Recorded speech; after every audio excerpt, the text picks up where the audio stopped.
On today's show, SpaceX makes an attempt at reusable rockets, and we'll tell you how the launch went.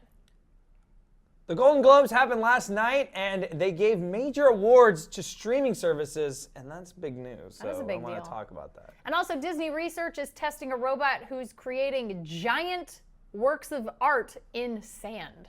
All those little kids are going to be out of a job. Yep, suck it, kids. It's Tomorrow Daily.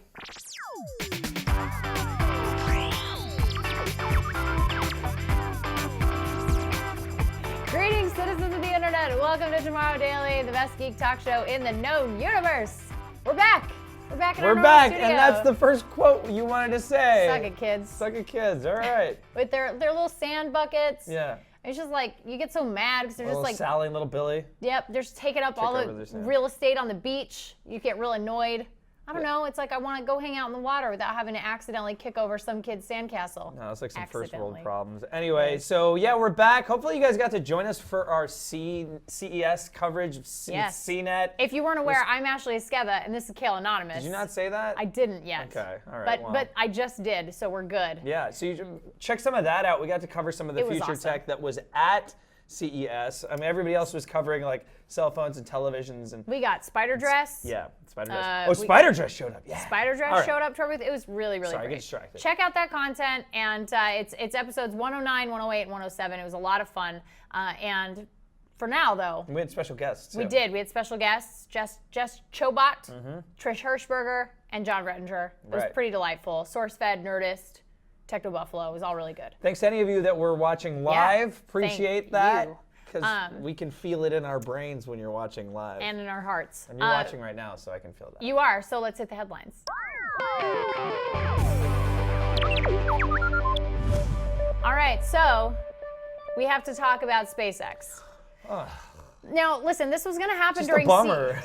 Well, kind of. Okay, so I'll explain why. So SpaceX has been wanting to make reusable rockets. And this is actually kind of a big deal in terms of commercial space travel, tourism, things like that. Because if you can make a reusable rocket, then the cost of doing things in space becomes much, much cheaper, obviously, because you don't have to keep rebuilding a new rocket every time. Recycle, reduce, use. Reuse, yeah, I got you. You got to close the chain. So SpaceX had last week planned a launch in the middle of the week that they scrapped, and then it actually went down on Saturday instead, so we were sleeping through the weekend after CES. But here is the rocket launch. This is Falcon 9, and the point of this mission was to send a cargo capsule up to the International Space Station. So they launched a rocket, send this cargo capsule up, and then, and this is the important part, land on a floating pad in the middle, like in the Atlantic Ocean. And it's not that big. Not very big at all. I think the entire pad is like 100 by 300 feet. It wasn't very big.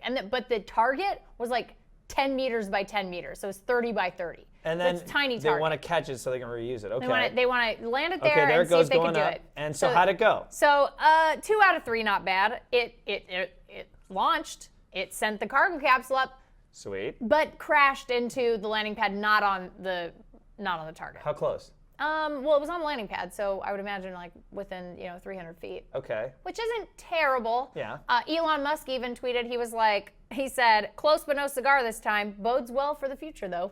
And that's the thing. So he would say that. So here's the deal with this SpaceX thing. They actually had originally said that there is maximum of 50% chance of this being successful. So they were actually kind of expecting it to fail. But here's the important part is that, and this is a very important life lesson, everybody listening, is that failure is an important part of learning. Yeah. And so they're learning a lot based on this failure, and they're hoping, I love how they described this. This is my favorite. They likened hitting this bullseye on this floating pad to, quote, trying to balance a rubber broomstick on your hand in the middle of a windstorm.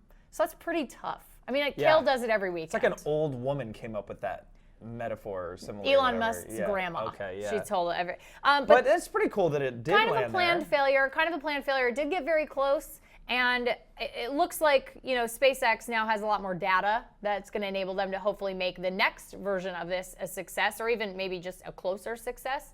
So I'm sure they're already parsing through all of the information that they got out of this rocket launch. But, I say good job. I think that, like I was saying, failure is kind of the way forward sometimes in science. Failure's the way of life. Yeah, you got to fail a little and then you keep learning. It's good. Yep. You get better. Nobody didn't fail. Nobody Yeah. hasn't failed. Hasn't- That's I failed in that sentence, but I learned something. But you did, and now you're going to get it right. But now I'm going to get it right. What, with the next story? Is that Yes, where we're going with we're going to this? get it. No, Okay. but I mean, I thought you were just going to say the next Oh, sentence. But you nobody could just jump- doesn't fail.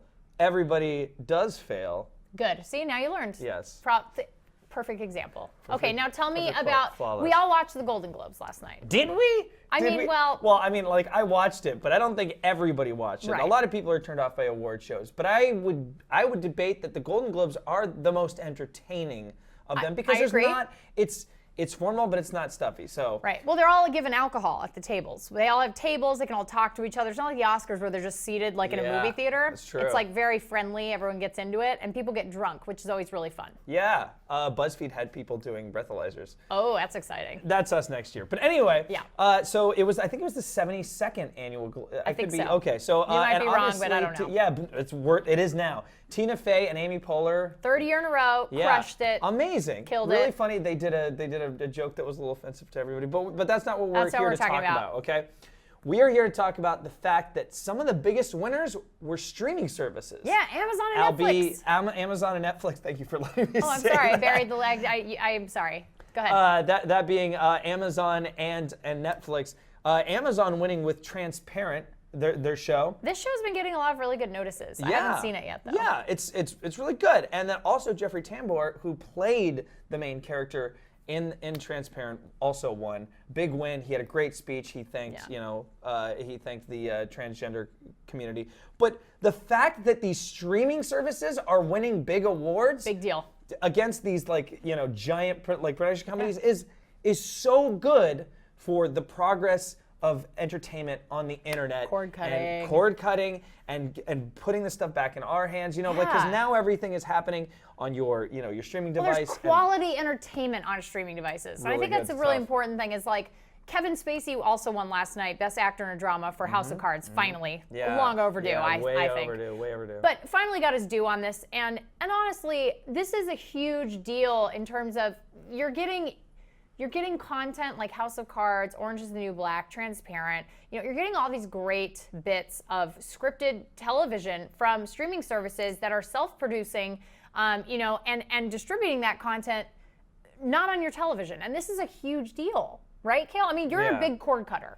I'm a huge cord cutter, and I've always seen these new companies like Netflix and Amazon as risk takers because Yeah. they don't really have a whole lot to lose, and they're putting a lot of money out there because they want to try and create this content, and they're creating it specifically for us. If you didn't know, House of Cards was Yeah. made through an algorithm of finding out what people are watching on Netflix, finding out that they watch a lot of Kevin Spacey movies, that they're watching a lot The of West Wing. political.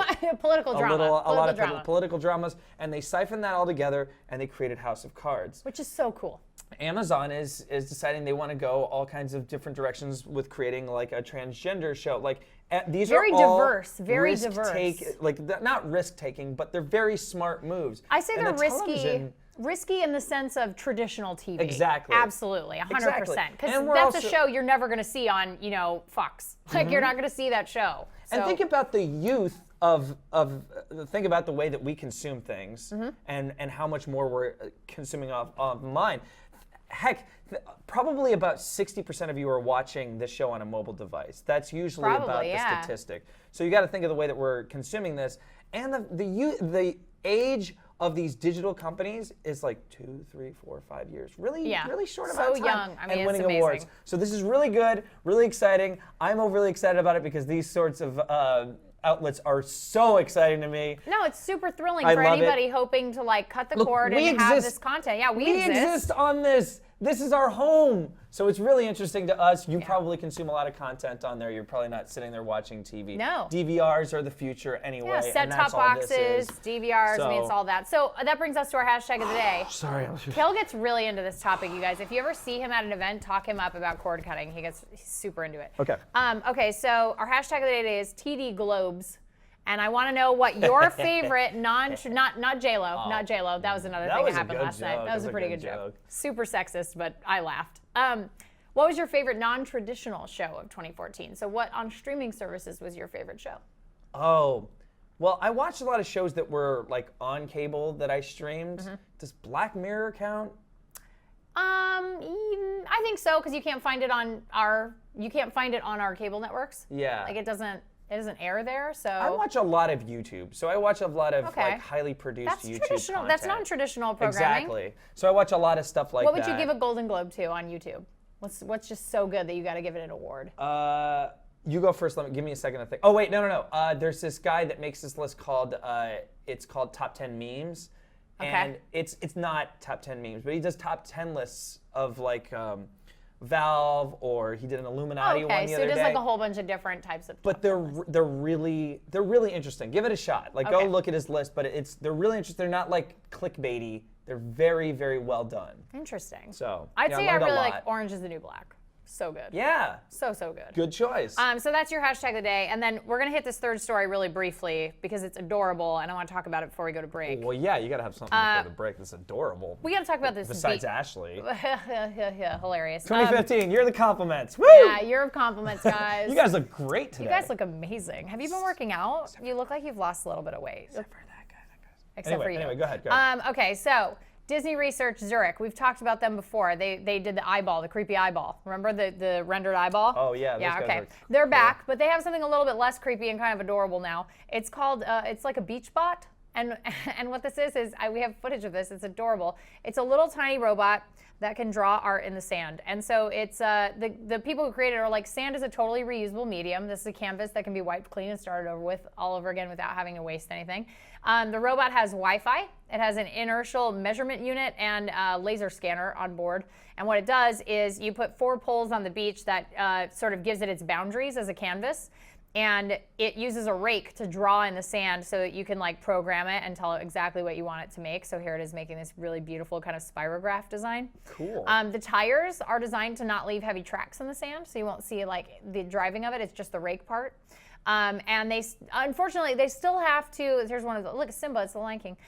They still have to manually adjust the robot's path for really big drawings, like they'll have to readjust it, but someday they want you to be able to just upload any picture you want to this robot and then have the robot compute a path and then draw it completely autonomously, which is pretty cool. So here it is drawing Nemo, which I thought was awesome. So this is their own. Is this They're like their own little invention, which is pretty cool. They said that someday their goal is to create art as large as the Nazca lines. If you're familiar with those in Peru, those are big Nazca lines, or Nazca. I'm not sure how it's pronounced. But yeah, so I thought this was just super awesome. That's the Beach Bot. You can check it out online. I think it's super cool, and just something really interesting and weird and fun. Like, and if technology is not fun, then why would it exist? Right. All of it is so fun. So yeah, that's really cool. So let's take a quick break. Let's come back. We have a really awesome concept for Back It or Hack It that even Kale was really into, but it might be a little bit pricey. So stick around and don't click away. It's Tomorrow Daily.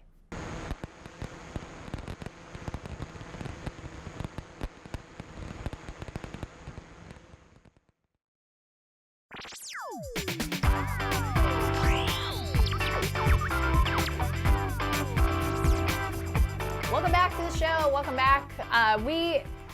We didn't get to do Back It or Hack It at CES. Yeah, that's true. But I'm really glad that we're coming back in 2015 with this. This is our first one officially, like in the studio, Back It or Hack It, because it's kind of exciting. So this is Back It or Hack It.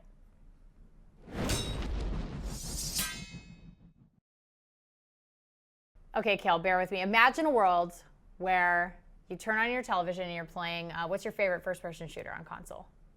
Time Splitters 3. Okay, you're playing Time Splitters 3. Okay. You got it on your television, you're playing. Yeah. And then all of a sudden, everything around your television, including all of the walls in your room, turns into Time Splitters 3, all around you. Oh, that's awesome, because it takes place in different time periods. Yeah, and so you can just Crazy. Super cool. Okay. All right. So we've kind of heard of this technology with Microsoft's Illuma Room, but this one in particular is taking it to a whole nother level, apparently, supposedly, allegedly. This is called Immersus.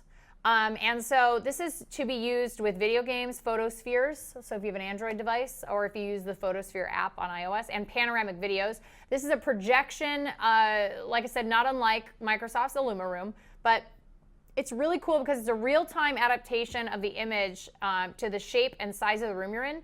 It's using an optical system that connects to your computer, and it'll project any 3D made content in 180 degrees. So not full 360-degree immersion. So it has to be. It has 180. to already be 3D, like for a 3D system. If it's a flat image, it will display it as flat, like Okay. a flat projection. The one thing I really like about this is it also integrates your TV, monitor, or tablet into the projection. So let's say you have your TV. If you are playing a game, it will keep playing the game in the middle of your screen and then readjust the room based on that. So here's the 180-degree view. If the room is bigger, it will adjust that. See, it just showed you it'll readjust it. Very contextual, which is pretty cool. It is compatible with Unity 3D. So there's already a plugin for content created with Unity, the Unity engine. Wow.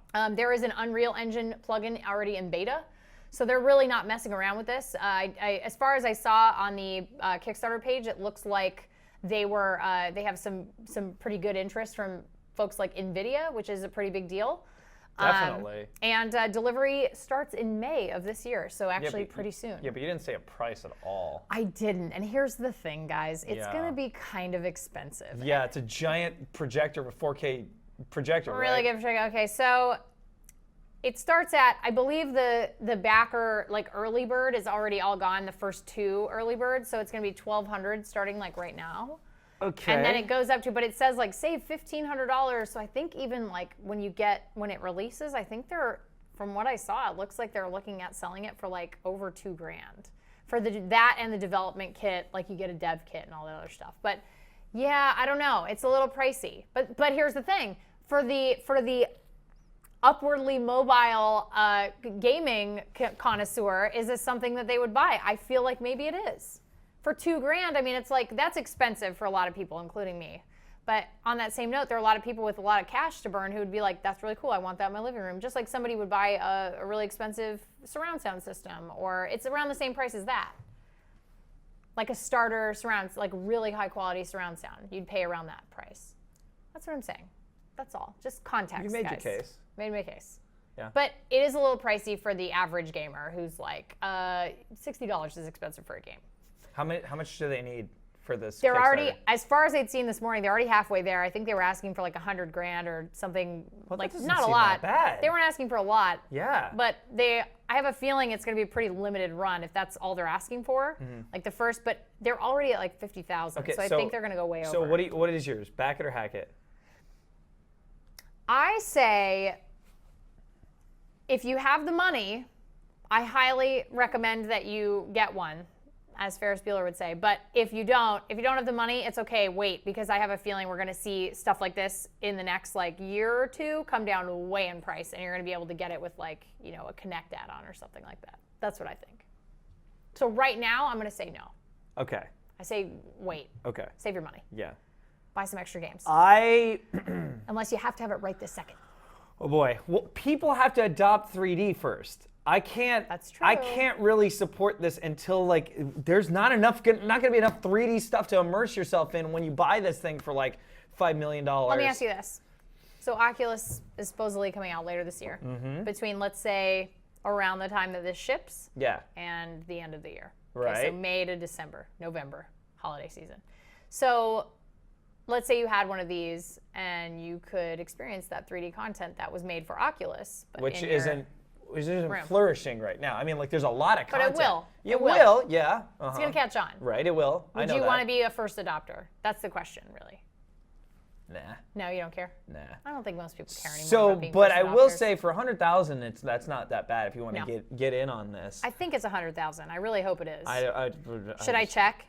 I feel like I should I look. just get a 4K TV or projector. So get a 4K projector. So for right now, I'm gonna say hack it. I know we rarely. We rarely do thumbs down. Sorry, Okay, so Immersus. no, I have no Yeah. problem with the tech. Like I think we should be supporting that kind of thing. I do too. But they want 100,000 and they get 54,000. I've always wanted to be the rich guy that has a projector that shows his Yeah, whole screen, me and then too. I invite people over. I'm But like, we're not. hello, ladies. Like, but that's not. But we're not. That's called in our dreams.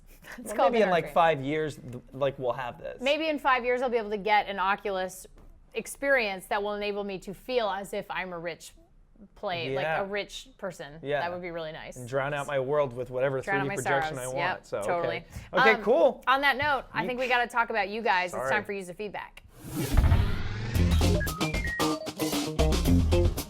Last week, we asked you guys at CES to use the hashtag TDCEScars to tell us what you need in your car of the future. What's the thing? And so there were a lot of really cool concept cars at CES. Yeah. Siddharth wrote to us and said, in my next car, I want to have wireless charging on the dashboard so that I can charge my phone, not to hook up with cables. Oh yeah, because it's Like that. It's like tentacle porn in the pop car, right on there. like all these wires everywhere. So true. Sherry wrote to us and said, I really want a future car to be eco-friendly, have free Wi-Fi, but most of all, be comfortable and driverless. Like that. Oh wow. Everyone's I like all the about free Wi-Fi driverless thing, cars, yeah. man. Free Wi-Fi, that's good too. Pretty good. Tony wrote to us and said, I want my car to do everything Kit can do, especially turbo boost and drive by itself. I can't do that, Tony. I'm sorry. Jerome lastly wrote to us and said, proper automated climate control home systems have done it for ages. Very simple. And then also included this lovely picture of French bulldogs, which we asked him to Photoshop. We asked you guys to Photoshop us as French bulldogs last Thursday. Us and John Rettinger from Techno Buffalo, in honor of his French bulldog Lucy, who is adorable. So yeah, great work, Jerome. Yeah. High five. Not only did you answered the call to TD CES Cars, you also sent us a French bulldog Photoshop. He already had that photo on. Amazing. He just made it just because he's been waiting for his moment. He's like, finally, use my French bulldog Photoshop that I've been sitting on since July. Yeah. Well, I mean, there's an auto pup feature on. Is that in the new? Is that in Creative Cloud now? Auto pup. Wow, that's amazing. Like Command POP. POP or PUP? It's pop. Yeah, okay. So now it's time for our very last piece of user feedback, which is our photographer of the day.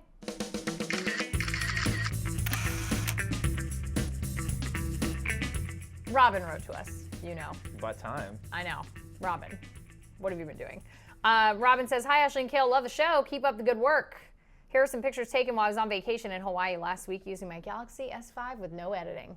Yeah, really S5. Nice pictures. I want to just lay. I bet Robin is in a hammock. Just taking pictures like while laying in a hammock. Does that seem like a thing you would do in Hawaii? Yeah. Well, yeah, you got to hammock it up while you're there. But yeah, this looks great. It looks really good. Really hard. It's really hard to see the color on our little screen. I know. We have a tiny monitor, so it's sort of hard to see, but it looks really, really good. Yeah. You know the what? flower looks nice. My favorite viewer right here. New favorite? It's Robin. Yeah. Wow, new favorite. I don't know. First of the year, technically. I still don't have a favorite yet. You guys gotta. I mean, you really gotta bring your A game. It's easy to impress Kale. It's pretty tough to impress me. No, it's not.